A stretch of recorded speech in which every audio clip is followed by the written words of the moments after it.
Hello everyone, this is your master teacher Surabhi Gupta from Vedantu and मेरी कक्षा में आपका स्वागत है।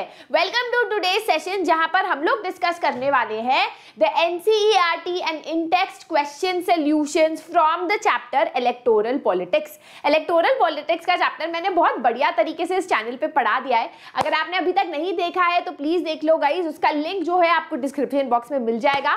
And before wasting a lot of time, let's begin the session. This chapter is very easy, this chapter is very interesting. It's all about कि हमारे यहाँ elections क्यों होते हैं, क्या इलेक्शंस के बिना लोकतंत्र की संभावना है, इलेक्शंस नहीं होंगे क्या डेमोक्रेसी होगी हमारे देश में। और फिर हम लोगों ने देखा कि इलेक्शंस डेमोक्रेटिक कैसे होते हैं, उसके फीचर्स क्या है, इंडिया में क्या इलेक्टोरल प्रोसेस है, सारे जो उसके स्टेप्स है, right. And then we look that are elections that happen in India, क्या उसको हम डेमोक्रेटिक बुला सकते हैं, उसके क्या फीचर्स है, क्या पॉलिटिकल कंपटीशन अच्छी बात है या बुरी बात है, इन सब के बारे में हमने इस चैप्टर में पढ़ा था। इस चैप्टर का माइंड मैप भी जल्दी ही आने वाला है चैनल पे, तो मेक श्योर कि आप इस चैनल को, इस वीडियो को थम्स अप दे दो और सब्सक्राइब करना मत भूलना चैनल को गाइस, बिकॉज वेदांतु क्लास 9 हम लोग लाए हैं सिर्फ आपके लिए, सो दैट आप लोग एसएसटी में कहीं ऐसा ना फील करो कि मैम सिर्फ 10th स्टैंडर्ड को ही अटेंशन दे रहे हैं। So we made a separate channel for all of you, right. So make sure that you subscribe to it. Live sessions भी होते हैं जहां पर मैं लाइव क्विजेस लेती हूँ। अगर आप उसका नोटिफिकेशन मिस नहीं करना चाहते तो सब्सक्राइब के साइड में जो घंटी है उसको जरूर बजा देना, right. So let us begin with the session. अच्छा, नाउ नॉर्मली क्या होता है ना, 6th 7th 8th में हम इतना फोकस नहीं करते क्वेश्चंस पे, हमें टीचर जो क्वेश्चंस बताते हैं हम वो पढ़ के जाते हैं और वही एग्जाम में आते हैं। लाइफ थोड़ी सी सिंपल होती है, बट क्लास 9 में आके लाइफ थोड़ी कॉम्प्लिकेट होने लगती है, बिकॉज आपको क्वेश्चंस कहीं भी आ सकते, कहीं से भी आ सकते हैं, राइट। सो मेक श्योर कि आप लोग जो हो जो चैप्टर के बीच वाले जो बॉक्सेस है, क्वेश्चंस है, उनको भी करके जाओ, बिकॉज वहां से टीचर्स को क्वेश्चंस देने में बड़ा ही मजा आता है। उन्हें पता है आप पढ़ के नहीं गए तो मस्त आप लोग मार्क्स काट के आओगे, ठीक है। तो आज का सेशन बहुत ज्यादा जरूरी है, ठीक है। चलो शुरू करते हैं। Let us look at the schedule of the week। तो गाइज आज 3 बजे प्रैक्टिस पेपर सेशन हो चुका है। जिन बच्चों के मिड टर्म्स नहीं हुए आप लोग ये देख सकते हो, जिनके हो गए आप भी देख सकते हो एक रिवीजन के लिए, अगर फाइनल एग्जाम्स में भी ये चैप्टर्स आ रहे हैं तो, है ना। 8 बजे हमारा ये एनसीईआरटी सॉल्यूशंस चल ही रहा है। कल जो है हम लोग करने वाले हैं 20 most important questions from electoral politics, right. This is going to be a very important chapter, so make sure that you come for this session. फिर poverty as a challenge full chapter explanation होगा on Thursday. ये बहुत ज्यादा important नहीं, ये है Wednesday को, ये लाइव सेशन होगा, ठीक है। This is going to be a live session, थोड़ा सा लंबा सेशन होगा, पूरा का पूरा चैप्टर भी हम करेंगे, लाइव क्विजेस भी हम करेंगे, so make sure that you are there for that session. फिर हम लोग हिस्ट्री के सारे मैप्स डिस्कस करने वाले हैं, उस पर क्वेश्चंस भी करने वाले हैं। बहुत बच्चों को मैप्स पे कंफ्यूजन था, so we are going to focus on that. Poverty as a challenge के NCERT questions, in text solutions, and finally a very interesting session on 1 October, zero to hero, topper कैसे बनना है, consistent कैसे होना है पढ़ाई में, मन नहीं लगता तो मन कैसे लगाना है, ठीक है। इन सब के बारे में हम लोग संडे को डिस्कस करेंगे, right. So that is your schedule for the week. Excited हो तो जल्दी से वीडियो को थम्स अप दे दो, ठीक है। अब लास्ट टाइम जब मैंने ये चैप्टर पढ़ाया था इलेक्टोरल पॉलिटिक्स का, तो मैंने कुछ आपसे क्वेश्चंस पूछे थे, ठीक है, एज होमवर्क क्वेश्चंस। क्या थे वो questions? Election commissioner CEC is appointed by the president, है ना, प्रेसिडेंट है answer. Who has the authority to cancel or postpone an election in India? अगर इलेक्शन हो रहा है भारत में, उसको पोस्टपोन क्या कोई कर सकता है? हाँ जी, इलेक्शन कमीशन ऑफ इंडिया कर सकता है, इसीलिए ये इंडिपेंडेंट और एक पावरफुल बॉडी है, right. Which of these is not a good reason to say that Indian elections are democratic? इनमें से कौन सा अच्छा रीजन नहीं है? तो इंडिया के इलेक्शन डेमोक्रेटिक क्यों है? क्योंकि हमारे यहाँ इलेक्शन कमीशन बहुत पावरफुल है, क्योंकि हमारे यहाँ 1 वोट 1 वैल्यू है, everybody above the age of 18 has the right to vote, और लूजिंग पार्टीज एक्सेप्ट करती है अपना इलेक्टोरल वर्डिक्ट। इसका मतलब इलेक्शंस फ्री एंड फेयर हुए हैं, तभी तो लूजिंग पार्टी कह रही है हाँ भाई मैं फ्री एंड फेयरली हारा हूँ, राइट। तो India has the largest number of voters. ये एक बहुत अच्छा आर्ग्यूमेंट नहीं है to say that Indian elections are democratic. Largest number of voters है, बट इलेक्शंस तब भी अनडेमोक्रेटिक हो सकते हैं, है ना, तब भी रिगिंग के, गोली के और पैसों के माध्यम से वोट्स खरीदे जा सकते हैं, right. So option A is not a very good reason. So we have only 2 homework superstars. Come on guys, I need more people to give your homework answers for today. ठीक है, तो homework superstars है Ankita Satur and Shubham Kumar. Right, let's give them a huge round of applause. और अगर आप अभी chat box में हो इस वीडियो में तो यो दे दो और बोल दो it's me who is the homework superstar of the day. ठीक है, चलो शुरू करते हैं. Review your goals twice every day in order to be focused on achieving them. बार बार अगर आपको जानना है कि पढ़ाई क्यों करनी है, आज हम क्यों पढ़ रहे हैं, अपने गोल्स देखो, अपना एक एम देखो. Why are you studying, for what and for whom are you studying. उसको जब आप बार बार याद करोगे तो पढ़ने का मन भी बार बार करेगा. चलो शुरू करते हैं with your in text questions. पहला क्वेश्चन आपकी किताब में है, do most leaders fulfill their election promises. तो देखो इलेक्टोरल पॉलिटिक्स में कैंपेनिंग के वक्त हर लीडर जो है प्रोमिसेस देता है, वादे देता है कि ये वादे मैं पूरा करूंगा अगर मैं पावर में आऊंगा. And most political leaders let's say कि चलो they do not fulfil their electoral promises but they try to fulfil most of them. Why? Because they know कि अगर उन्होंने फुलफिल नहीं किए तो अगले इलेक्शन में वो हार जाएंगे. तो पॉलिटिकल कंपटीशन एंश्योर्स कि जो लीडर्स है they fulfil their electoral promise in order to come back in power in the next term, है ना, सो दैट वो वापस से तख्त पे आए अगले टर्म में. ऑलराइट, बहुत अच्छा क्वेश्चन है. Jaydeep and Navpreet read the story and drew the following conclusion. Can you say which of these are right और रॉन्ग. तो आपको बताना है इनमें से कौन सा सही है कौन सा गलत है. Elections can lead to changes in the policy of the government. क्या इलेक्शन से सरकार की पॉलिसीज बदल सकती हैं? हाँ, ट्रू. अगर आज लेट्स से बीजेपी है और मुझे लगता है उसने कुछ सही नहीं किया तो मैं कल को सुरभि पार्टी को वोट कर सकता हूं और सुरभि पार्टी पॉलिसी चेंज कर देगी. तो इलेक्शन जरूर चेंज कर सकती है. The governor invited Devilal to become the chief minister because he was impressed with his speeches. तो गवर्नर ने देवीलाल को बोला कि भाई तुम बड़े अच्छे स्पीच देते हो, तुम इस स्टेट के चीफ मिनिस्टर बन जाओ. क्या ये पॉसिबल है? ट्रू और false? It is not possible. Why it is not possible? क्योंकि हमारे यहाँ चीफ मिनिस्टर इलेक्टेड होता है, नॉमिनेटेड नहीं होता, चुना जाता है इलेक्शंस के through. Clear? People are unhappy with every ruling party and vote against it in the next election. ये भी पॉसिबल है ना. ये पॉसिबल है कि भाई हम खुश नहीं है अपने रूलिंग पार्टी से और अगले इलेक्शन में हमने उसको बदल दिया. The party that wins the election forms the government. ये भी सही बात है.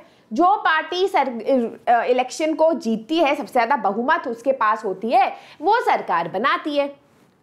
This election led to a lot of economic development in Haryana. Election economic development नहीं ला सकती बट हाँ अगर लीडर्स अपने प्रोमिसेस फुलफिल करें तो जरूर आ सकती है. तो उसको हम महंगे बोलेंगे मे बी. और इंफॉर्मेशन चाहिए, more information is required. The Congress chief minister need not have resigned after his party lost elections. क्या ऐसा हो सकता है कि आपकी पार्टी इलेक्शन जीत गए पर आप चीफ मिनिस्टर कंटिन्यू रहोगे? नहीं हो सकता ना. अगर आपके जो सेनापति है वो सब मर गए तो बेटा आपको भी मरना ही पड़ेगा, है ना. तो chief minister this is not possible, उनको रिजाइन करना ही पड़ेगा. Clear guys? आई होप सब लोग अपनी एनसीईआरटी किताब लेके बैठे हुए हो. जो बच्चे आज के सेशन में, पता है मैं ये नहीं बोलती जो बच्चे फुल चैप्टर में आ रहे हैं या फिर मजेदार सेशंस में आ रहे हैं वो टॉप करेंगे. मैं बोलती हूँ जो बच्चे इन सेशंस में आते हैं ना वो बच्चा टॉप करेगा, क्योंकि ये सेशन ऐसा है जिसमें आप लिटरली बैठ के बुक खोल के क्वेश्चन सॉल्व कर रहे हो, सोच रहे हो, लॉजिक लगा रहे हो. ये बहुत ज्यादा जरूरी है क्योंकि एग्जाम से पहले आप पे टाइम नहीं होता ये करने का. ठीक है, चलो आगे बढ़ते हैं. पीडीएफ में दे दूंगी. अच्छा, पीडीएफ क्योंकि मैं दे नहीं पाती टाइम पे तो एक गूगल ड्राइव लिंक बनाया जाएगा और जो टेलीग्राम चैनल पे डाल दिया जाएगा, वहां अपडेट होंगी सारी पीडीएफ्स, क्योंकि टेलीग्राम पे कुछ बच्चे ढूंढ नहीं पा रहे थे. ठीक है. We have seen why democracies need to have elections, but why do rulers in non-democratic countries need to hold elections? हम ये देखते हैं कि बहुत सारे देश जो लोकतंत्र नहीं है, जो डेमोक्रेटिक नहीं है, वहाँ भी इलेक्शन होते हैं. जैसे चाइना की बात ले लो, है ना. तो चाइना में क्यों इलेक्शंस होते हैं? वो बोल देना हम नॉन डेमोक्रेटिक है, इसीलिए क्योंकि democracy is the most acceptable form of government in the world. सबसे ज्यादा चहीती एक सरकार का फॉर्म है डेमोक्रेसी. लोग दिखाना चाहते हैं कि जो हमारी सरकार सरकार है वो लेजिटिमेट है, वो जायज है, वो लोगों के द्वारा चुनी गई है ना। That is why they hold elections, although elections democratic नहीं होते। Clear? They want to show that their government is legally chosen according to constitutional provisions, और उनका जो इमेज है वो दुनिया के सामने अच्छा होता है। देखो अगर मैं आज चोर हूँ है ना, तो मैं तो नहीं सबके सामने कहूंगी मैं चोर हूँ, मैं चोर हूँ, मैं छुपाऊंगी, क्योंकि वो अच्छी चीज नहीं है। वैसे नॉन डेमोक्रेटिक होना हमारे दुनिया में अच्छी चीज नहीं है, तो सब प्रिटेंड करते हैं कि वो डेमोक्रेटिक है इवन दो वो नहीं है। ठीक है? So elections are like exams where politicians and parties know if they have passed or failed, but who are the examiners? अगर हम बोले elections जो है एक एग्जाम है जिसमें पॉलिटिकल पार्टीज को पता चलता है क्या वो पास हुए हैं या फेल हुए। पास हुए मतलब सरकार बनाएंगे, और फेल हुए मतलब सरकार नहीं बनाएंगे। पर उनके एग्जामिनर्स कौन है? जल्दी से चैट बॉक्स में बताओ। It is the voters, the citizen. हम लोग डिसाइड करते हैं ना, हम लोग बताते हैं कि भाई तुम पास हो या फेल हो, राइट? अच्छा, बहुत ही बढ़िया क्वेश्चन है ये, पिक्चर बेस्ड क्वेश्चन आ सकता है आपको। तो यहाँ पर जो है ये जो है नेता जो है वो नहीं, सिटीजन है ये, आम आदमी। ये जो पॉलिटिशियन है उसको उल्टा घुमा के कह रहा है कि भाई मेरे पास वोट है, और वो कह रहा है मेरे पास योगदान है, घोषणाएं हैं, वादे हैं। तो बंदा कह रहे हैं, तो यहाँ दिखा रहे हैं the power of the citizen of the right to vote. क्योंकि उसके पास वोट है तो सिटीजन के हाथ में सबसे ज्यादा पावर है इलेक्शन के टाइम पे, है ना। इलेक्शन के टाइम पे पॉलिटिकल पार्टीज या बड़े बड़े से पॉलिटिकल लीडर्स हाथ जोड़ के आपके सामने आते हैं। वहीं पर यहाँ दिखाया जा रहा है कि जो वोटर है वो पीछे भाग रहा है एक पॉलिटिशियन के जिसके बोरी में प्रोमिसेस है, वादे हैं। तो ये चीज ये दिखा रहा है कि देखो पॉलिटिकल लीडर्स बहुत सारे वादों के पीछे घूमते हैं, और कभी कभी सिटीजन जो है, जो वोटर है, वो उन वादों के पीछे एक भूखे कुत्ते की तरह घूमता है कि यार ये वादे मुझे पसंद है, ये मुझे मिल जाए, है ना। तो both sides of the view, एक जगह सिटीजन को पैरामाउंट सुप्रीम दिखा रखा है इन इलेक्टोरल प्रोसेस, दूसरी जगह दिखा रखा है कि इतना कंपटीशन है, जो सबसे ज्यादा वादे करता है हम उसी के पीछे चलने लगते हैं एक भूखे कुत्ते की तरह, right. So an election campaign candidate makes plenty of promises, but ऐसा नहीं है कि वो फुलफिल होते हैं। Most of the promises are not, they are not able to fulfil it. ठीक है, आपको पता चल जाता है इलेक्शंस आने वाले हैं जब पॉलिटिकल पार्टीज जो पावर में है वो जल्दी जल्दी अपने जो प्रोमिसेस है उसको पूरा करने लगते हैं। शुरू के 3 साल कुछ नहीं करते, आखिरी के 2 साल जल्दी जल्दी अपने प्रोमिसेस पूरे करते हैं।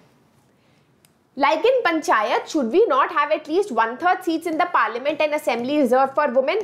अब guys ये क्वेश्चन हो गया है star question of the year, क्योंकि रिजर्वेशन टेक्निकली बिल पास हो गया है। तो आप कह सकते हो yes, India has taken a step forward, Bharat ने एक कदम बढ़ाया है towards women empowerment by passing the women reservation bill. तो हमारे यहाँ अभी इम्प्लीमेंट होने में तो काफी साल लगेंगे, but 1/3 of the seats in the parliament and state assembly has been reserved for women। ठीक है, इतना आप लिख सकते हो।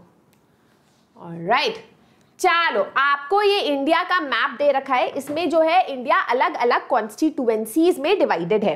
क्वेश्चन है which state has more than 30 Lok Sabha constituencies.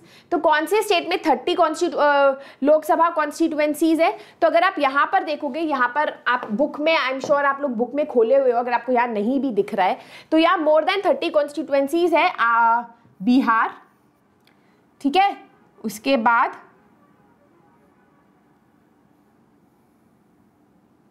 Maharashtra है शायद, ये महाराष्ट्र, फिर तमिलनाडु 39 है तमिलनाडु के, and then you have Uttar Pradesh 80 and West Bengal 42। So these are the states. तो टेबल से आप डायरेक्टली टेबल एनालिसिस करना, पिक्चर को पढ़ना, ये आना चाहिए। यहाँ लिखा हुआ है कितने कॉन्स्टिट्यूएंसीज है हर स्टेट के, तो आपको वो चूज करना है। 30 अबव है जिसकी कॉन्स्टिट्यूएंसीज, मतलब एक स्टेट को 30 से ज्यादा भागों में डिवाइड किया गया है इलेक्शन के लिए। Why do some states have larger number of constituencies while other states have small? ऐसा क्यों होता है कि कुछ स्टेट में, जैसे यूपी में ऑलमोस्ट 80 स्टेट कॉन्स्टिट्यूएंसीज है, पर अगर हम वहीं तेलंगाना की बात करें तो सिर्फ 17 है ना। ये इसीलिए है क्योंकि हमारे यहाँ कॉन्स्टिट्यूएंसीज डिवाइड होती है on the basis of population, है ना। क्योंकि हमारे यहाँ we want to ensure 1 vote one value, हर कॉन्स्टिट्यूएंसी की वैल्यू सेम होनी चाहिए। सोचो अगर एक कॉन्स्टिट्यूएंसी में सिर्फ 5 वोटर्स है और एक कॉन्स्टिट्यूएंसी में 25 वोटर्स है तो 5 वोटर्स की वैल्यू बढ़ जाएगी। तो ऐसा ना हो इसलिए हमने कॉन्स्टिट्यूएंसीज को डिवाइड किया है on the basis of population, जिससे हर कॉन्स्टिट्यूएंसी में almost equal number of voters हो। क्लियर? ठीक है। Now, are the constituencies reserved in the SC and ST evenly spread all over the entire country or are there more in some areas? तो हमारे यहाँ कुछ reserved constituencies भी है और ये reserved constituencies जो आप लाल में देख रहे हो ना, ये evenly distributed नहीं है. These are distributed according to the population of SC and ST. Right तो जहाँ पर SC and ST का पॉपुलेशन ज़्यादा है वहाँ पर हमने इंश्योर किया है कि रिजर्व्ड कॉन्स्टिट्यूएंसीज हो for that population. Clear? Why are the candidates required to give a detailed statement of their property?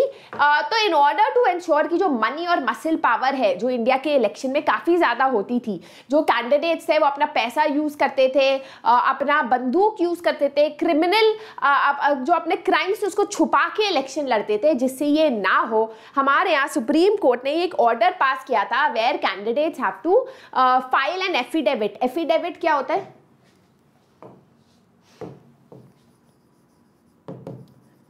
Affidavit होता है लीगल डेक्लेरेशन. ठीक है, एफिडेविट होता है लीगल डेक्लेरेशन पास कराया गया, लीगल डेक्लेरेशन देना होता है कैंडिडेट्स को to tell informing the public about their educational qualification, their income, कितना इनकम टैक्स वो भरते हैं, व्हाट आर द क्राइम्स या criminal cases pending against them. ये इसीलिए था because unless the voters are informed about their candidates election free and fair नहीं होगा. It is very important that electors जो वोटर्स है they make an informed choice in an election. और ये affidavit help करता है. टेक्निकली जब हम इलेक्शन में जाते हैं तो हमको हमेशा अपने कैंडिडेट्स का एफिडेविट देख लेना चाहिए, जो हम में से बहुत कम लोग करते हैं. ठीक है, चलो. That is why it has been made mandatory by the Election Commission to give information about assets, movable and immovable, debt, liabilities वगैरह. All right. Again, very very good question from your book. Match the following है, principles दे रखा है और आपको features बता रखे हैं. ठीक है, तो यूनिवर्सल अडल्ट फ्रैंचाइज आपको पता ही है. यूनिवर्सल मतलब एवरीबडी, अडल्ट मतलब 18 साल के उम्र से ऊपर और फ्रैंचाइज मतलब right to vote. So everyone who is 18 years of age और अब older have the right to vote. Representation of weaker sections कैसे होता है? Reservation of SC and ST. तो वीकर सेक्शंस के लिए हम कैसे सीट्स को रिजर्व करते हैं? By reserving constituencies for scheduled caste and scheduled tribe. Guys I hope आप लोग बुक में मार्क कर रहे हो. ओपन पॉलिटिकल कंपटीशन मतलब anyone can form a party और कंटेस्ट इलेक्शंस. तो ओपन पार्टी कंपटीशन है ना, ओपन पॉलिटिकल कंपटीशन. आज मैं चाहूँ मैं भी पॉलिटिकल इलेक्शन में लड़ सकती हूँ, मुझे कोई रोक नहीं सकता है. वन वोट वन वैल्यू मतलब ईच कॉन्स्टिट्यूएंसी हैज रफली द सेम पॉपुलेशन. इस वन वोट वन वैल्यू के प्रिंसिपल के लिए हमने मेंश्योर किया है कि कॉन्स्टिट्यूएंसीज डिवाइडेड ऐसे हो कि हर कॉन्स्टिट्यूएंसी सी में पॉपुलेशन सेम हो. ठीक है, alright. Why are party agents present in the polling booth and the counting center?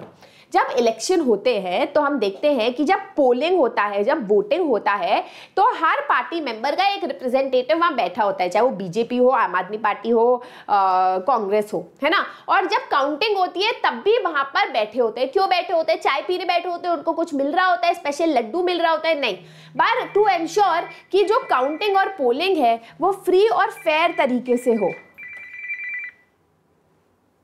Hello, हाँ आजो आजो. कहाँ ईश्वरी? नहीं नहीं उसको मत देखो ना, तुम आ जाओ.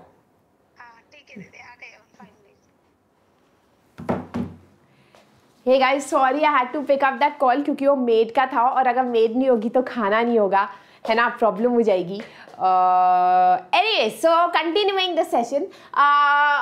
तो प्रेजेंट होने चाहिए party agents in the polling booth and counting centre, not for laddoo but to ensure कि जो पूरा पॉलिटिकल पार्टी का जो प्रोसेस है वो एक सही तरीके से हो, वो फ्री एंड फेयर हो. ठीक है, दैट इज वाई। ऑलराइट, तो इससे इंश्योर हो कोई इलीगल एक्टिविटी ना हो, रिगिंग ना हो। रिगिंग मतलब कि किसी और ने फेक वोट बांट दिया, या वोट आप बीजेपी को कर रहे हो पर वोट जा रहा है सुरभि पार्टी को, जिससे ये काम ना हो। दैट इज वाई लोग जो है बैठे रहते हैं। Alright, identify the fair and unfair electoral processes among the following. आपको बताना है क्या फेयर इलेक्टोरल प्रोसेस है और क्या चीज अनफेयर इलेक्टोरल प्रोसेस है। Right, a minister flags of a new train in his constituency a week before polling day। तो पोलिंग डे आने वाला है, पोलिंग डे मतलब एक हफ्ता बिफोर इलेक्शन का डे, तो उन्होंने जो है एक नई ट्रेन अपनी कॉन्स्टिट्यूएंसी का फ्लैग ऑफ किया, को शुरू किया। तो इज दिस फेयर और एन अनफेयर इलेक्टोरल प्रोसेस। अब याद रखना कि on the date of election है ना, या फिर पोलिंग, और जब आपका इलेक्शन पोलिंग का और इलेक्शन कैंपेन जब शुरू होता है, the political parties get 2 weeks। और according to the rules, according to the moral code of conduct, जो पॉलिटिकल पार्टीज है they are not suppose to, जो रूलिंग पॉलिटिकल पार्टी है, जो रूलिंग सरकार है, they can not lay a foundation stone of a new developmental project इस 2 हफ्ते में। तो यहाँ पर जो हो रहा है that is an unfair political, it is an unfair political क्या बोलते हो, इलेक्टोरल प्रैक्टिस। ठीक है, it is N unfair electoral practice. A candidate promises that she will get a new train for her constituency if she is elected. A candidate promises that she will get a new train for her constituency if she is elected. क्या ये promise तो कर सकते हैं, है ना? So this is okay. This is a fair electoral process. ठीक है? Supporters of a candidate take the voters to a temple and make them take an oath that they will vote for them. क्या कोई candidate किसी को temple में ले जा सकता है अपने सपोर्टर्स को और वहां प्रॉमिस कर सकता है कि भगवान की कसम मैं अपना प्रॉमिस पूरा करूंगा, राम जी की कसम? नहीं, क्योंकि that is also against the moral code of conduct. So unfair है, unfair electoral practice. The supporters of a candidate distribute blankets in slum in return for a promise for vote। क्या ये कर सकता है? ऑल द पॉलिटिशियन से करते हैं India में, बट क्या ये अनफेयर या फेयर इलेक्टोरल प्रॉमिस है जहां वो कंबल ले जा रहे हैं वोटर्स पे और कह रहे हैं मैं तुम्हें कंबल दूंगा, तुम मुझे वोट देना? This is also unfair electoral procedure. ठीक है, ऑलराइट, 1 सेकेंड दो गाइस।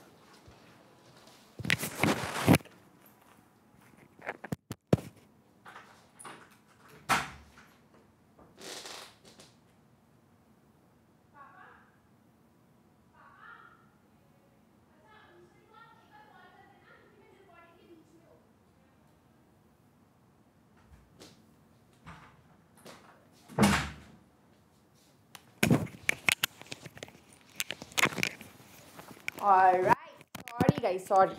Again made issues सुबह दिन में, रात को, हर time. Why does the election commission have so much power? Is it good for democracy? आप बताओ, ऐसा क्यों है कि इलेक्शन कमीशन के पास बहुत ज्यादा पावर है और क्या ये लोकतंत्र के लिए अच्छा है? तो आप कहोगे yes, it is good for the election commission to have so much power because only a commission या organization that is not influenced by politics, जो politics से influence ना हो, जो political parties की धमकियों से ना डरे, जो सरकार की धमकियों से ना डरे, वही ensure कर सकता है कि हमारे देश में elections free and fair हो। इसके लिए हमने इंश्योर किया है कि इलेक्शन कमीशन का जो चीफ इलेक्शन कमिश्नर है वो प्रेसिडेंट से अपॉइंटेड हो, उसको हटाना बहुत ज्यादा मुश्किल है। इलेक्शन कमीशन चाहे तो किसी भी पार्टी को या कैंडिडेट को इलेक्शन से रद्द कर सकता है, हटा सकता है, डिस्क्वालीफाई कर सकता है, चाहे तो पूरा इलेक्शन वापस से रीपोल कर सकता है अगर इलेक्टोरल प्रैक्टिसेस अच्छी तरीके से ना जा रहे हो तो, right? So that is why all of this is good for democracy because it ensures कि इलेक्शंस फ्री एंड फेयर हो। ऑलराइट, चलो अगला क्वेश्चन। तो यहाँ पर आप कह रहे हो कि यहाँ जो है बंदा बाहर जा रहा है, वो क्या कह रहा है? ये कहने की क्या जरूरत थी कि हमने अपने योग्य और जीतने वाले रिश्तेदारों को ही टिकट दिया है। ये कहने की क्या जरूरत थी हमने रिश्तेदारों को ही टिकट दिया है? The leader is coming out of a press conference. Do you think that family politics is confined to only a few states or parties? क्या ये बोलना सही रहेगा कि सिर्फ कुछ ही पार्टीज फैमिली पॉलिटिक्स करती है? नहीं, हमारे देश में एक्चुअली पूरी दुनिया में ही देखा गया है कि जो पॉलिटिकल लीडर्स है वो अपने फैमिली रिलेशंस को ही टिकट देते हैं। मतलब कैंडिडेट जो इलेक्शन में खड़े होते हैं from big political parties, they tend to belong to the same family. हमारे यहाँ इसको बोलते हैं डायनेस्टिक पॉलिटिक्स। क्या बोलते हैं?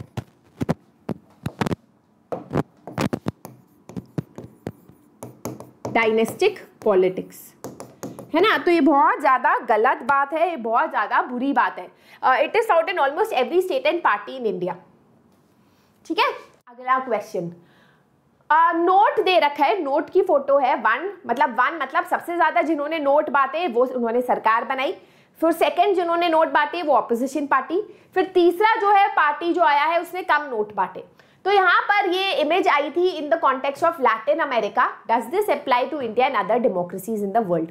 तो एक तरीके से इमेज दिखा रहा है about the power of money, कि कितने सारी जगह पर जो वोट है उसको खरीदा जाता है बाय पॉलिटिकल पार्टीज, है ना। एंड ये सच है unfortunately even in India and any other democracy, जहां पर मनी पावर काफी ज्यादा है, जहां पर कैंडिडेट्स को खरीदा जाता है on the basis of voters को, सॉरी कैंडिडेट्स को नहीं, कैंडिडेट्स वोटर्स को खरीदते हैं पैसों के माध्यम से। फॉर एग्जाम्पल वो प्रॉमिस करेंगे कि देखो हमें वोट करोगे तो तुम्हारे अकाउंट में 5,000 रुपए आ जाएंगे, या फिर लोग लिटरली 5-5 हजार रुपए घरों घरों में जाके बांटते हैं जिससे लोग उनको वोट कर पाए, राइट।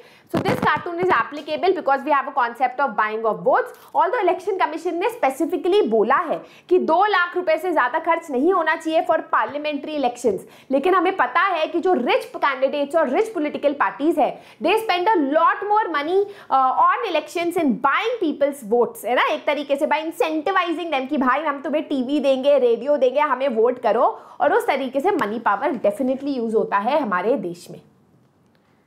ऑलराइट गाइस, क्लियर नहीं है तो बुक खोल के कर लो, ठीक है। Here are some facts on Indian elections. Comment on each of these to say whether they reflect the strength or weakness of the electoral process. अब मैं भी आपको बताऊंगी, सुन लो। इनमें से कौन सा स्टेटमेंट दिखाता है कि हमारा इलेक्टोरल प्रोसेस स्ट्रॉन्ग है या फिर हमारा इलेक्टोरल प्रोसेस वीक है ना। चलो देखते हैं। The 16th Lok Sabha has 12% women members. हमारा जो लोकसभा है, पार्लियामेंट है, उसमें सिर्फ 12% कैंडिडेट्स या फिर 12% जो एमपीज है वो औरत है।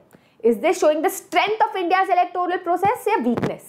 तो ये वीकनेस दिखाता है, क्योंकि भाई आप 50% वुमेन है बट ओनली 12% इज 50% पॉपुलेशन जो है वुमेन की है इंडिया में, बट ओनली 12% रिप्रेजेंटेशन है इन द पार्लियामेंट, है ना। तो वीकनेस है ये। The election commission often refuses to accept the government advice about when the elections should be held. Election commission कभी कभी क्या सरकार की एडवाइस नहीं लेता अबाउट, जैसे सरकार पता है क्या कहती है, सरकार कहेगी यार देखो इस साल इलेक्शंस होने हैं, हमारे 5 साल खत्म हो गए, बट ना जुलाई में कर लो इलेक्शंस। क्यों? क्योंकि तब तक हमारा मेट्रो बन जाएगा या तब तक हम लोग ये प्रॉमिस पूरा कर पाएंगे। पर इलेक्शन कमीशन कभी कभी सरकार की ये डिमांड को इग्नोर करती है और अपने हिसाब से फरवरी में इलेक्शन कर देगी।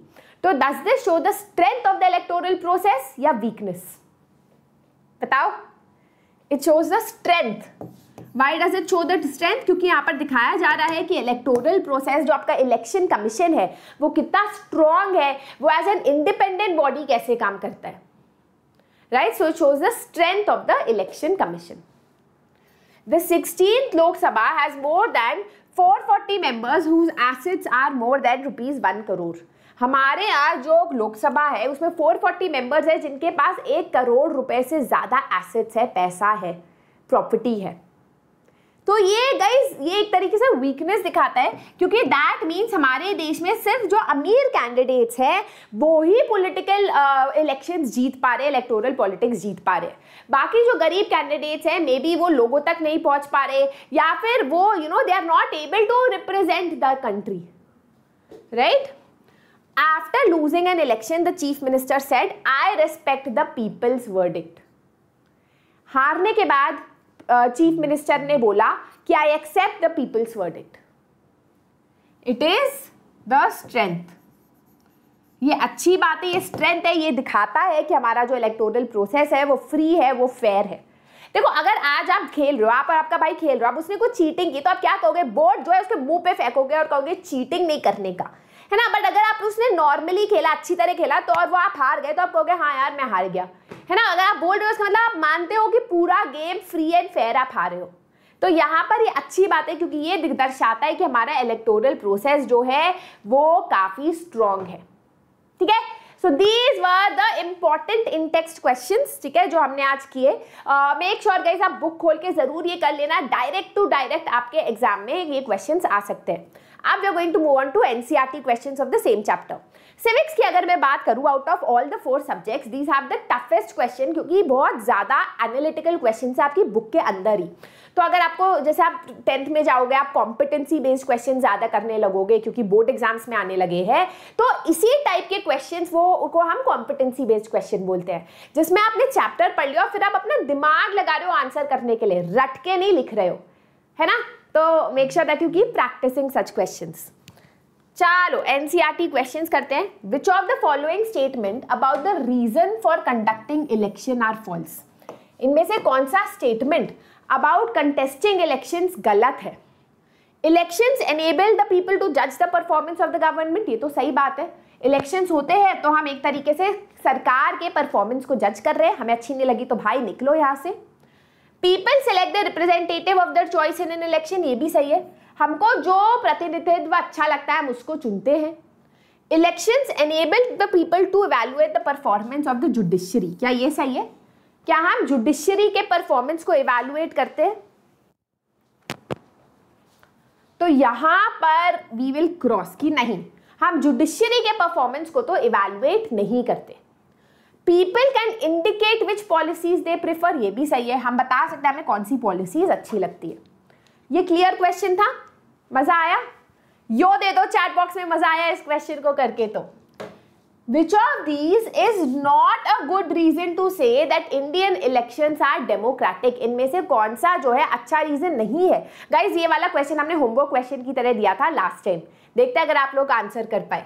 India has the largest number of voters in the world, this is the answer. जैसे आई एक्सप्लेन कि भाई just because we have a largest number of voters doesn't mean कि हमारा जो इलेक्शन प्रोसेस है वो डेमोक्रेटिक हो।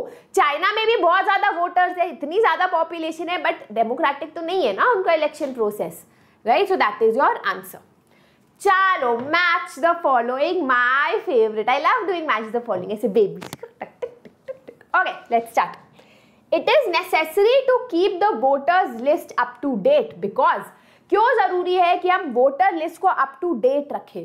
क्योंकि option 4, some people may move away from the area where they voted last. देखो आज मैं यहाँ से let us say north Bangalore shift हो गई, है ना, तो अगर वोटर लिस्ट अपडेट नहीं होगी तो मेरा नाम यही होगा वोटर लिस्ट में। अब मैं कहाँ इलेक्शन में, इतनी दूर से बैंगलोर में भैया 4 घंटे लग जाएंगे मुझे आने में, है ना। तो इसीलिए जरूरी है कि वोटर लिस्ट अपडेट हो, क्योंकि लोग जो है इधर से उधर मूव भी करते हैं, कभी कभी स्टेट भी मूव करते हैं। Some constituencies are reserved for SC/ST, कुछ constituencies को हम SC/ST के लिए रिजर्व करते हैं, क्यों? जिससे कि there is a fair representation of all sections in our society, जिसे समाज में अलग अलग जो sections हैं उनको भी एक अच्छा representation मिले। Everyone has one and only one vote, सबके पास एक ही वोट है और उस वोट की एक वैल्यू है, because everyone has equal opportunity, सबके पास equal opportunity होना चाहिए to elect their representatives, ठीक है। Party in power is not allowed to use government vehicle because elections में जो सरकार है उसके पास जो पावर है सरकार की, वो सरकारी गाड़ियां यूज नहीं कर सकता इलेक्शन के टाइम, क्योंकि all candidates must have a fair chance in competing in elections. तो आज आपने सरकार बना दी, अच्छी बात है, आज बीजेपी की सरकार है, अच्छी बात है, पर कल सुरभि पार्टी भी एक बड़ी पार्टी बनना चाहती है। अब आपके पास सारा पावर है, पैसा है, गाड़ियां है, ऑफिसर्स, आप उनका यूज कर रहे हो तो ऑब्वियसली आप इलेक्शन जीतोगे। मेरा क्या, मेरे पास तो ये सब प्रिविलेजेस नहीं है।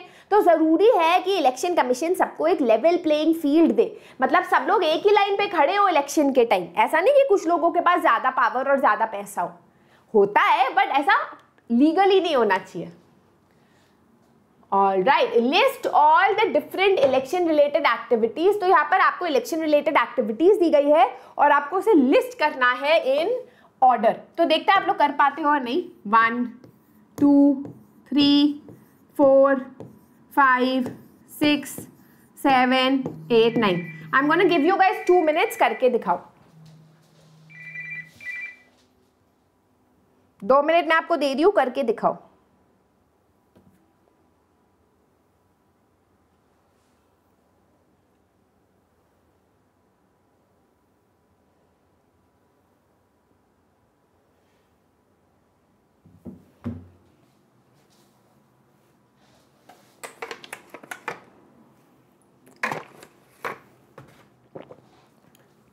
Alright, so let's see. तो पहले तो हमें पता ही है कि वोटर लिस्ट बनती है ना. तो मेकिंग ऑफ वोटर लिस्ट पहला है, थर्ड पहला है ना. एक बार आपकी वोटिंग लिस्ट बन गई तो कैंडिडेट्स का सिलेक्शन होता है. तो I think it will be filing of nomination, है ना. नॉमिनेशन जो है, कैंडिडेट्स अपना नॉमिनेशन भरेंगे, बताएंगे कि भाई हमें इलेक्शन लड़ना है. उसके बाद अनाउंसिंग ऑफ इलेक्शन स्केड्यूल होगा 8, है ना. इलेक्शन कमीशन बताएगी कि भाई ठीक है इलेक्शन होने वाले हैं, और जब अनाउंसमेंट होती है तो 2 हफ्ते मिलते हैं कैंडिडेट्स को अपना कैंपेन करने के लिए. तो फिर इलेक्शन कैंपेन होगा 4th. इलेक्शन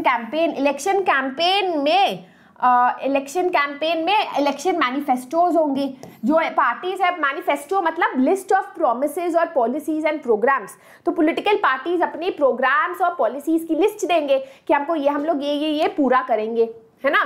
उसके बाद क्या होगा, इलेक्शन हो गया. फिर काउंटिंग ऑफ वोट्स होंगे, है ना. पोलिंग होगा, कास्टिंग ऑफ वोट्स होगा. पहले जो है लोग कास्ट करेंगे अपना वोट, पहले तो वोट देंगे लोग, उसके बाद काउंटिंग ऑफ वोट्स होगा. और अगर कुछ गड़बड़ हुई तो इलेक्शन कमीशन ऑर्डर कर सकती है for a repoll, for a री इलेक्शन. ठीक है. So this is the way election happens in India. बढ़िया, आई थिंक हमने सही दिया है सब. राइट, अच्छे क्वेश्चन है गाइस, बहुत बढ़िया क्वेश्चन है. ऐसे क्वेश्चन आएंगे आपके एग्जाम में. Surekha is an officer in charge of ensuring free and fair election in an assembly constituency in a state. Surekha जो है एक ऑफिसर है जो इंश्योर कर रही है कि उसके स्टेट में फ्री एंड फेयर इलेक्शन हो. Describe what should she focus on for each of the following stages of election. Election campaign में एक इलेक्टोरल ऑफिसर को क्या इंश्योर करना चाहिए. अब अकॉर्डिंग उसको इंश्योर करना चाहिए कि सारी political parties are functioning according to moral code of conduct. जो आपकी रूलिंग पार्टी है वो कोई नए प्रोजेक्ट का फाउंडेशन लेना कर रही हो, कि कोई भी प्लेसेस ऑफ वर्शिप में प्रोमिसेस ना दे रहे हो लोगों को, कि कोई भी मनी और मसल पावर का यूज ना कर रहा हो, सबने अपने एफिडेविट में सही इंफॉर्मेशन भरा हो. So all of these things she needs to make sure during the election campaign.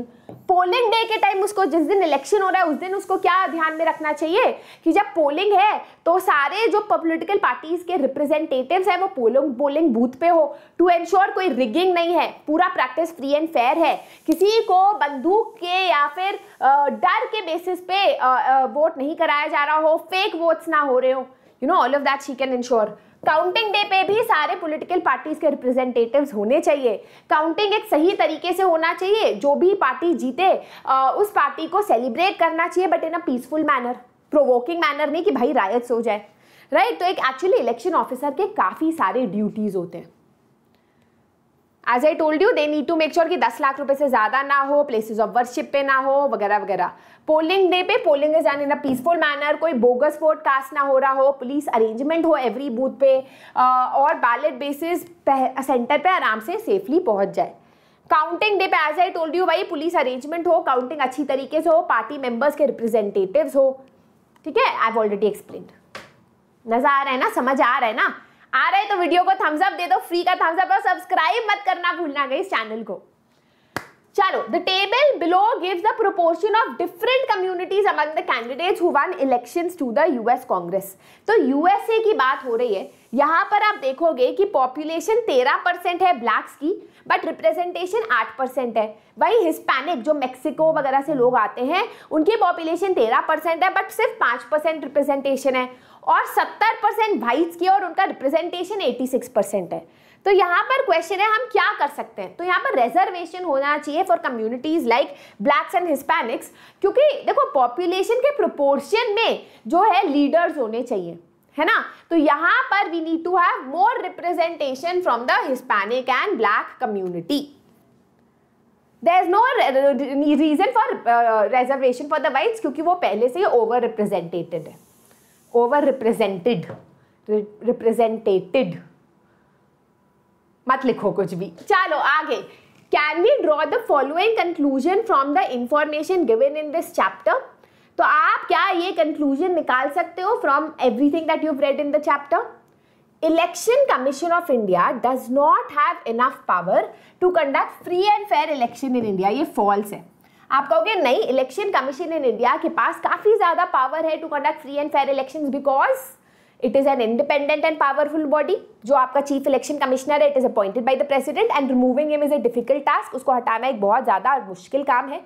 तीसरा है कि अगर इलेक्शन कमीशन चाहे तो किसी भी कैंडिडेट या पॉलिटिकल पार्टी को डिस्क्वालीफाई कर सकता है इलेक्शन में if they are doing unfair electoral practice. चौथा है कि अगर चाहे और उसको लगता है कि अनफेयरली कोई पार्टी जीता है तो वो रीपोल भी डिक्लेयर कर सकता है against any wishes of any party. तो दैट मीन्स हमारा इलेक्शन कमीशन इतना पावरफुल है कि इलेक्शन फ्री और फेयर हो। ठीक है। There is a high level of popular participation in the elections in our country. हाँ भाई, ट्रू।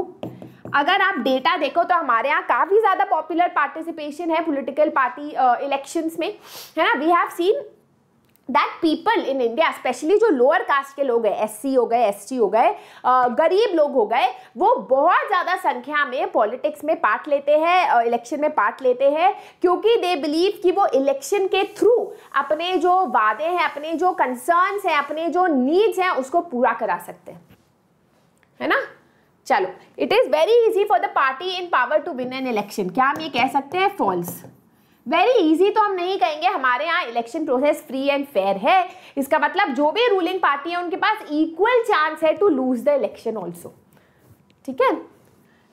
और हमारे यहाँ ये देखा भी गया है कि जो भी रूलिंग पार्टी होती है वो they always lose in the next election. बहुत रेयर होता है। अभी फ्रैंकली नेशनल पॉलिटिक्स में it is a very rare thing कि एक ही पार्टी इतने टाइम तक टिक गई। ऐसा होता नहीं था पहले। Many reforms are needed to make our elections completely free and fair। ये भी सच है। हमें काफ़ी ज़्यादा रिफॉर्म्स की तो ज़रूरत है टू एंश्योर हमारे इलेक्शंस फ्री एंड फेयर हो। अभी भी हमारे यहाँ काफ़ी ज़्यादा मनी और मसल पावर का यूज़ होता है। हमको कुछ लोग बोलते हैं कि स्टेट फंडिंग ऑफ इलेक्शंस हो जाना चाहिए, स्टेट को फंड करना चाहिए इलेक्शंस को। सो हाँ, काफ़ी रिफॉर्म्स की ज़रूर हमें ज़रूरत है। You can guys download the PDF, I will post it. Reforms are required to prevent use of money, muscle power and unfair practices। ठीक है। चलो, मजा आ रहा है। अच्छे कितने बढ़िया क्वेश्चंस है। पता है आपको, ये जो बुक आई थी उसी साल आई थी जब मैं पढ़ रही थी, आई थिंक उस साल या 1 साल पहले। और उससे पहले जो बुक्स होती थी मैंने देखी हुई है। इतनी खराब, इतनी बेकार, बिल्कुल रटो और उल्टी करो, रटो और उल्टी करो। अब आपकी बुक्स कितनी इंटरेस्टिंग हो गई है। हर क्वेश्चन में कॉन्सेप्ट है, मजा है। बस गाइस, मजे हैं आपके, मैं बता रही हूँ। Chinnappa was convicted for torturing his wife for dowry. Satbir was held guilty of practising untouchability. तो एक ने डाउरी प्रैक्टिस किया और एक ने अनटचेबिलिटी को प्रैक्टिस किया। छुआछूत डाउरी होता है ना, जब पैसा मांगते हैं बीवी के परिवार से। The court did not allow either of them to contest election. बोला कि तुम दोनों ही इलेक्शन नहीं लड़ सकते। Does this decision go against the principles of democratic election? No, it does not go against it because even though we have universal adult franchise, इस पे कुछ exceptions है। 2 exceptions है। क्या? पहला, जो लोग mentally unfit है वो वोट नहीं दे सकते और ना ही वो contest कर सकते हैं इलेक्शन। और दूसरा ये कि अगर आपके पास आपके अगेंस्ट क्रिमिनल केसेस है, ठीक है, पर अगर आप कन्विक्ट हो गए हो उन क्रिमिनल केसेस में तो you can not contest elections. Clear? All right, here are some reports of electoral malpractices from different parts of the world. Is there anything that these countries can learn from India to improve their elections? और आपका क्या suggestion होगा? During an election in Nigeria, the officer in charge of conducting votes, of counting the votes, deliberately increased the votes of one candidate and declared him elected. Court को बाद में पता चला कि 5 लाख वोट एक्स्ट्रा उस candidate को दे दिए गए थे। तो एक पोलिंग ऑफिसर को पैसा खिलाया, ठीक है, और उसने वोट को काउंट करने में, जैसे हम लोग भी करते हैं ना ये काम घर पे, यानी उसने जो है वोट को काउंट करने में ज्यादा वोट एक कैंडिडेट को बोल दिए, झूठ बोला और उसको बोला ये इलेक्टेड है। ऐसे सिचुएशन में ये ऐसा क्या करना चाहिए, तो इंडिया में जिससे ये ना हो, रिगिंग ना, उसको रिगिंग बोलते हैं, है ना, तो ऐसा सिचुएशन ना हो हमारे यहाँ पोलिंग के टाइम भी और काउंटिंग के टाइम भी हर पॉलिटिकल पार्टी का एक रिप्रेजेंटेटिव बैठा होता है टू एंश्योर कि सब कुछ फ्री एंड फेयर तरीके से हो। तो ये लोग भी ये काम कर सकते हैं, ठीक है। Just before elections in Fiji, election से जस्ट पहले एक पैम्फलेट बांटा गया जिसमें वोटर्स को बोला गया कि अगर तुमने अभी के प्रधानमंत्री को वोट किया तो फिर रायट्स हो जाएंगे, ब्लडशेड हो जाएगा और जो इंडिया के ओरिजिन के लोग हैं उनको मार दिया जाएगा। ऑब्वियसली दिस इज हॉरिबल, है ना। तो इस सिचुएशन में जो आपकी इलेक्शन बॉडी है वो इंडिपेंडेंट होनी चाहिए, उसे पता लगाना चाहिए कि ये पैम्फलेट किस पार्टी ने बांटा और उस पार्टी को इलेक्शन से हटा देना चाहिए, डिस्क्वालीफाई कर देना चाहिए, because any kind of threat to the voter before the election is unfair electoral practice. अगर आपने किसी को डराया कि भाई ये हो जाएगा, तो तुम डरा रहे हो ना, तुम वोट लेने की कोशिश कर रहे हो गलत तरीके से, राइट। चलो, in the US each state has its own method of voting. तो यूएस में क्या है ना, 50 स्टेट्स हैं और स्टेट्स के पास भी बहुत सारी पावर है, तो हर स्टेट में अपना प्रोसीजर होता है काउंटिंग का, वोटिंग का, इलेक्शन को करने का। Authorities in the state of Florida took many controversial decisions that favored Mr. Bush in the presidential election, but no one could change those decisions. तो स्टेट ने कुछ ऐसे डिसीजंस लिए जिसके वजह से मिस्टर बुश, जो जॉर्ज बुश है, वही उस स्टेट में जीते और उस स्टेट के डिसीजन को खत्म भी, चेंज भी नहीं कर पाए। तो ऐसे सिचुएशन में देखो ये इंश्योर करना चाहिए कि हर स्टेट में एक ही तरीके से इलेक्शन हो और एक इलेक्शन बॉडी हो जो इंश्योर करे कि ये सब डिसीजंस एक स्टेट ना ले पाए, क्योंकि देखो एक सरकार को या स्टेट को इतनी पावर नहीं देनी चाहिए। एक इंडिपेंडेंट बॉडी इंश्योर कर सकता है कि किसी भी देश में इलेक्शन फ्री एंड फेयर हो। तो ऐसा यूएस में होना चाहिए, that they should be free from political influence and should be responsible for conducting elections throughout the country। ऐसा एक बॉडी जरूर होना चाहिए। समझ गए? I am going to drink water.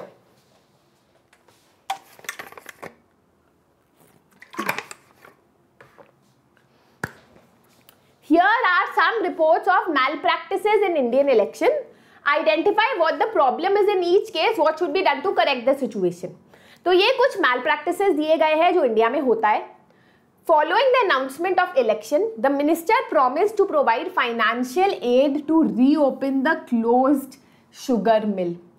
Announcement जब इलेक्शन के हुए तो मिनिस्टर ने प्रॉमिस किया कि I will provide financial aid to reopen. तो शुगर मिल बंद हो गई थी क्योंकि शुगर मिल के ओनर के पास, लोगों के पास पैसे नहीं थे, तो उसने कहा कि मैं प्रॉमिस करता हूँ कि मैं पैसा दूंगा, फाइनेंशियल एड दूंगा to open the sugar mill ना। ऐसे सिचुएशन में उसको ऐसा प्रॉमिस नहीं करना चाहिए था, क्योंकि देखो वो सिटिंग मिनिस्टर है ना, वो सिटिंग मिनिस्टर है, तो उसको एक नया प्रॉमिस नहीं कर सकता है वो after the election has been announced.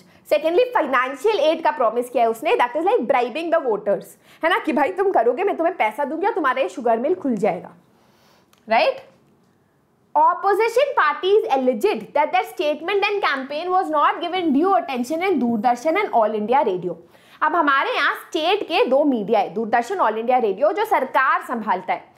तो यहाँ ऑपोजिशन पार्टीज ने कहा कि सिर्फ रूलिंग पार्टी के ऐड चले जा रहे हैं, हमें तो ज्यादा टाइम नहीं दिया, और जो न्यूज पर्सन है उसने भी सिर्फ रूलिंग पार्टी की ही तारीफ की। तो ऐसे सिचुएशन में हमें इंश्योर करना चाहिए कि देखो दूरदर्शन, ऑल इंडिया रेडियो सरकार के नहीं होने चाहिए। Media is a fourth pillar of democracy, they should B autonomous bodies, है ना, तब वो अपने हिसाब से सबको इक्वल स्पेस देंगे और इक्वल चांस देंगे, है ना। और हमें इंश्योर करना चाहिए कि इलेक्शन कमीशन को भी इंश्योर करना चाहिए कि सारे पार्टीज को इक्वल स्पेस मिले और टीवी टाइम मिले, राइट।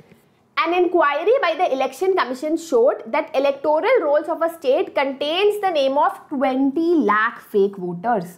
तो भाई तो ये तो बिल्कुल ही नहीं होना चाहिए। फेक वोटर्स का मतलब है कि 20 लाख गलत वोट्स लग रहे हैं गलत लोगों से, है ना। तो यहाँ पर इलेक्शन कमीशन को वोटर लिस्ट बनानी चाहिए वापस से और सुपरवाइज करना चाहिए that the voter list is properly made. ऐसा होता है, वैसे पता है बहुत होता है अनफॉर्चुनेटली, बट बहुत जगह मतलब the election commission comes to know and then it makes the proper takes the proper steps. The hoodlums of a political party were moving with guns, physically preventing supporters of other political parties to meet the voters and attacking meetings of other parties। जैसे मैं Surabhi party की हूँ भाई, मेरे पास बहुत power है, बहुत position है। मैंने अपने सारे चेलों को, आप लोग मेरे चेले हो गए ना, सबको बोल दिया भाई बंदूक लेके घूमो, ये जो दूसरे पॉलिटिकल पार्टीज के लोग हैं लोगों से मिल ही ना पाए, और खुद मीटिंग करे तो उसको अटैक कर दो, तो क्या होगा? कौन रोकेगा मुझे? सुपरमैन, शक्तिमान, शाहरुख खान भी अब सुपर हीरो ही बन गया है, रजनीकांत नहीं। The person who should stop me is the election commission. उनके पास पावर है to check any malpractice that is happening in election. कोई गलत काम जो इलेक्शन के टाइम हो रहा है वो इंश्योर करेंगे कि कोई supporters of other political parties meet कर पाए और डिस्क्वालीफाई कर सकते हैं वो किसी कैंडिडेट या पार्टी को on the basis of malpractice। ठीक है, क्लियर, समझ आ रहा है? चलो, Ramesh was not in class when this chapter was being taught. ये वाला इलेक्टोरल पॉलिटिक्स चल रहा था, रमेश आपकी तरह ही है, नहीं था क्लास में, मस्ती कर रहा था, फ्री फायर प्ले जो भी आप खेलते हो खेल रहा था। He came the next day and repeated what he heard from his father. Can you tell Ramesh what is wrong with this statement? उसने बोला women always vote the way men tell them to, so what is the point of giving them the right to vote? जब औरत हमेशा मर्द की सुनती है और उसी को वोट देती है जो पति या बेटा या पापा बोलते हैं, तो उसको राइट टू वोट ही क्यों दिया जाए? तो ये गलत है, क्योंकि हमारे यहाँ 50% पॉपुलेशन है women. How can you say all women only listen to their husbands and fathers and sons, है ना? Women also have their own voice, खुद की आवाज, उनकी एजुकेटेड है आज औरत, they will make their own decision. अच्छा, दूसरी बात यह हमारे यहाँ सीक्रेट बैलेट होता है, तो औरतों को पता है कि वो किसको वोट देंगे, उनके पति को भी नहीं पता चलेगा। That is why we can definitely say कि वुमेन जो है they should be given the right to vote because they are equal citizens of the country. Clear? Party politics creates tension in society, election should be decided by consensus not competition. देखो consensus कैसे होगा? How will we come to an agreement कि इस party को और इस leader को देश को चलाना चाहिए? It is not possible in a diverse country like India. India बहुत डाइवर्स है, हम कैसे इस एग्रीमेंट पाएंगे? पॉलिटिकल कंपटीशन इंश्योर करता है कि एक फ्री एंड फेयर तरीके से एक लीडर को और एक रिप्रेजेंटेटिव को चुना जा रहा है आफ्टर इलेक्शन। अच्छा, इससे ये भी फायदा है कि कि इंसेंटिव देता है पॉलिटिकल पार्टी को और लीडर को टू वर्क प्रॉपर्ली, लोगों के हित में काम करे, जिससे वापस से अगले इलेक्शन में वो जीत के आए।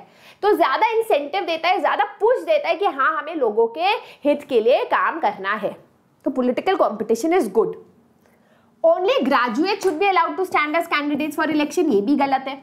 अगर इंडिया में we have a large number of people who are poor, who are illiterate, है ना, इफ अगर हमने ये कंडीशन लगा दी तो 80% ऑफ द लोग तो बाहर ही हो गए, है ना, इलेक्शन प्रोसेस के, वो खड़े ही नहीं हो पाएंगे इलेक्शन के, तो डेमोक्रेटिक नहीं होगा।